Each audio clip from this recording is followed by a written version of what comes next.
జగంపేట నియోజకవర్గ ప్రియతమ సోదరిమణులందరికీ నా హృదయపూర్వకమైనటువంటి ధన్యవాదాలు. ఇప్పటి వరకు మీరందరూ ఎంతో అభిమానించి ఆదరించి నన్ను ఇంతవాణి చేశారు. రేపు ఎన్నికల్లో కౌంటింగ్ చివరంకానికి చేరింది.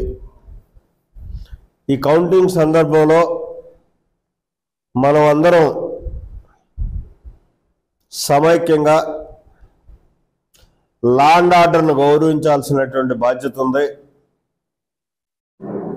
ఆ గౌరవించేటటువంటి విధానంలో ఏదైతే పోలీసు వారి నిబంధనలు ఉన్నాయో ఆ నిబంధనలు అతిక్రమించకుండా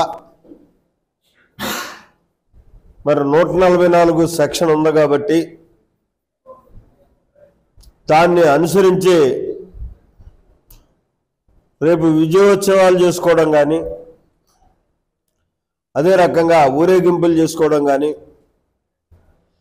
బాణసంచాని చేయడం కానీ, 10 మంది గుమిగూడి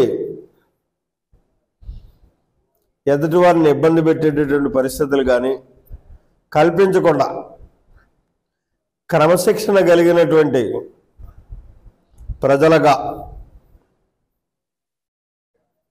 పోలీస్ నిబంధనలకు కట్టుబడి రేపు వ్యవహరించాలని, విజయం ఏ వైపు ఉన్నదన్నది మీ అందరికీ అర్థమైపోయింది. స్వస్థమైనటువంటి విధానంలో ఉన్నాం కాబట్టి దీనికి విజయోత్సవాలు చేసుకోవాల్సినటువంటి అవసరం లేదు. కాబట్టి నిబంధనలు అనుసరించి 6వ తారీఖు దాటిన తర్వాత ఏదైతే ఎన్నికల కోడ్ పోతుందో ఆ రోజు నుంచి మనం ఏ కార్యక్రమాన్ని చేసుకున్నా ఇబ్బంది లేదు. కాబట్టి 6 నుంచి ఆ కార్యక్రమాలన్నీ చేసుకోవచ్చు అని చెప్పి మనం చేసుకుంటూ, ముఖ్యంగా లా అండ్ ఆర్డర్ని పరిరక్షించమని, ప్రజాస్వామ్యవాదులుగా నిర్ణయానికి కట్టుబడి ఉండాలని కోరుకుంటున్నాను. మరి సెలవు తీసుకుంటున్నాను. For more videos like this, subscribe Big TV channel.